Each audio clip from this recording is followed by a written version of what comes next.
¿Cómo está la situación en el sector construcción? No solo en el marco de las movilizaciones que estamos atravesando y viviendo, sino en el marco de un año que se puede presentar un poquito más complicado en lo económico.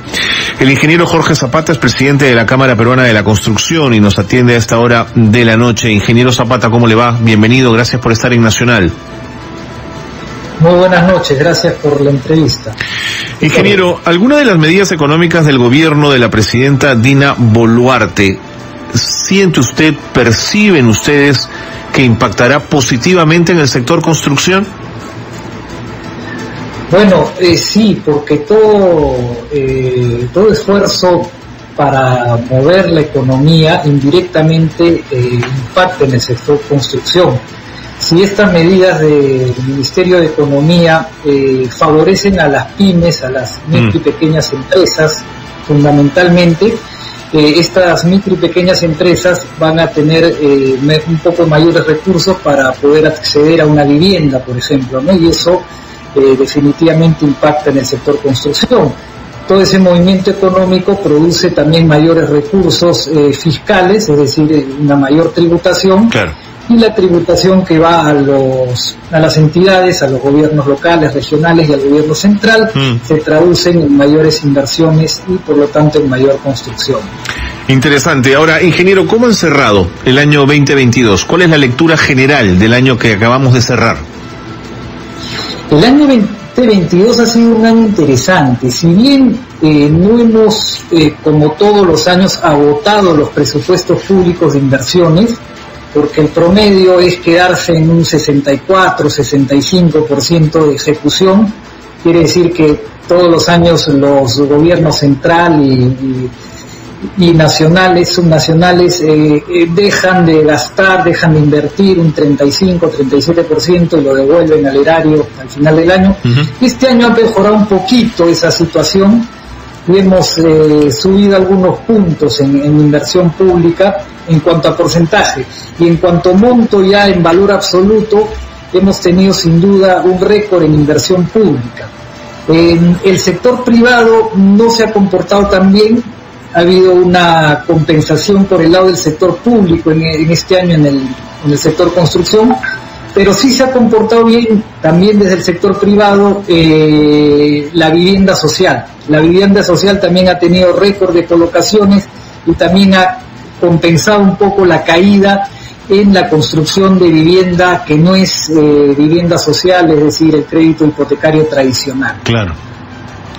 Ahora, ingeniero, ¿cuáles son los indicadores del sector construcción que ustedes manejan, que han crecido, y cuáles han sido los que no han podido mover hacia arriba, vaya, que han bajado o se han quedado como estaban, para poder entender la magnitud de la situación del sector? A ver, el sector público, básicamente las obras de no gran envergadura, ¿no? Las que hacen gobiernos regionales, municipales, ha tenido un buen desempeño, ha tenido un crecimiento interesante. Las grandes obras públicas, las grandes obras de infraestructura, digamos la línea 2 del metro, la carretera Panamericana Norte, el Muelle Norte, han tenido un desempeño normal, no han tenido un gran desempeño, hay lentitud en esas ejecuciones, pero sin embargo son obras tan grandes que algo le aportan al PBI, sobre todo al PBI de la construcción, claro, ¿no? El puerto de Chancay también ha tenido un interesante aporte, y en cuanto a obras grandes, ha habido una dinámica muy parecida a años anteriores, o sea, no ha habido ni un despegue, ni tampoco una caída muy grande. Y en lo que es vivienda, que es el otro gran componente, en la vivienda social ha habido un muy buen desempeño, han habido cifras récord de colocaciones en bonos, en subsidios que da el Estado a las familias de menores recursos para que puedan comprar vivienda, pero en la vivienda tradicional, la que no es vivienda social, es decir, la que no necesita de apoyo del Estado, ha habido una caída. Entonces, en líneas generales, ha habido un crecimiento en el sector construcción, pero arrastrado por algunos sectores que han compensado la caída en otros. De acuerdo. Por ejemplo, en semanas anteriores la gente ligada al sector exportador o al sector turismo hablaba con enorme preocupación del sector en relación a las movilizaciones y a las manifestaciones sociales que hemos estado viendo en las últimas semanas. Pero yo quería preguntarle para el sector construcción, esta demanda en la calle, estas manifestaciones, ¿afectan en algo al sector o su impacto es relativo? No, sin ninguna duda que afectan al sector y a todos los sectores, ¿no? Porque indirectamente al golpear a la economía golpea a todos los sectores, ¿no? Eso por un lado. Claro, esto lo hemos visto recién en diciembre y los números y la performance de la que te comenté anteriormente es de todo el año, ¿no?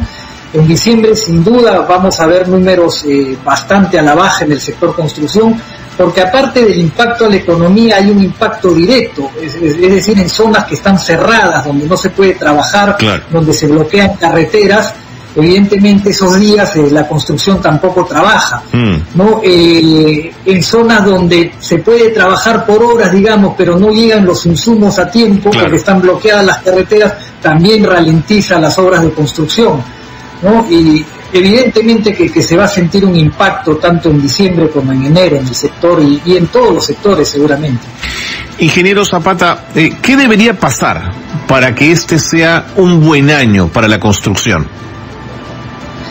Debería pasar varias cosas, pero vamos a mencionar las principales. Por favor. Número uno, apostar claramente por un nuevo sistema de contratación pública. Y eso pasa por la modificación y el cambio completo, más que una modificación, de la ley de contrataciones del Estado. La ley de contrataciones del Estado no favorece una ejecución pública ágil, fluida, dinámica, ¿no? Al contrario.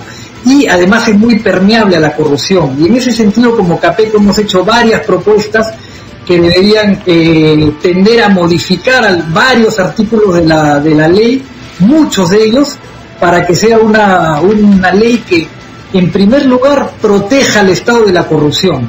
Y eso es fácil de lograr con algunos cuantos cambios importantes, ¿no? Entonces, teniendo una buena ley de contrataciones que sea un dique a la corrupción y que sea a la vez una que facilite a que la obra fluya, a que la obra no se paralice, a que la obra tenga una dinámica adecuada, va a hacer que las inversiones públicas fluyan mucho más que antes y los presupuestos se ejecuten en mayores porcentajes y eso contribuye a que la construcción suba. Ese es por el lado del sistema de contratación pública. Por el lado de la vivienda, estos programas de vivienda que maneja el Fondo Mi Vivienda, como son el bono familiar habitacional, en el caso de techo propio, que es para las familias de menores recursos, y el bono que otorga Mi Vivienda para las familias de un poco más de recursos, de clase media baja, digamos, tienen que tener los presupuestos suficientes para que no se agoten a mitad de año. Okay. Lo que ha pasado durante los últimos años es que se queda el Fondo Mi Vivienda sin presupuesto y tiene que recurrir a partidas adicionales, y mientras eso ocurre y mientras se aprueban esas partidas adicionales hay unos baches de 2 o 3 meses donde se cae en la colocación de bonos y por tanto la venta de vivienda. Esto no debería pasar, debería tener recursos asegurados para todo el año y recursos que vayan en ascenso durante todos los años para tener metas cada vez más grandes, ¿no? Y ejecuciones y oferta y venta de vivienda cada vez más grande y así ir cerrando la gran brecha de vivienda que tenemos. Finalmente, ingeniero Zapata, el tiempo me gana, pero rapidito, el alcalde de Lima ha convocado para mañana sesión del Consejo Municipal a fin de votar la salida de Odebrecht como contratista de la comuna. ¿Qué reflexión le merece una decisión como esta? Bueno, a ver, eso hay que estudiarlo y meditarlo un poco más, ¿no? A primera vista parece una decisión acertada, en realidad. Una empresa que ha estado años corrompiendo en el Perú y que lamentablemente trajo esas no las trajo, no vamos a decir que ellos las trajeron, pero la extendieron en una forma muy grande. No debería contratar más con el Estado, ¿no? Ahora, esa es la parte, digamos, emocional, es la parte que todos sentimos como peruanos, pero habría que revisar la parte legal que la verdad no conozco, ¿no? El tema de peajes, por ejemplo, tiene un componente legal muy importante que hay que revisarlo. Peajes, rutas de Lima, en fin, al final terminaremos en CIADI y luego terminaremos pagando más de lo que uno podría asumir o entender. Ingeniero, muchísimas gracias por ayudarnos a entender la real situación del sector construcción en nuestro país. Muchísimas gracias.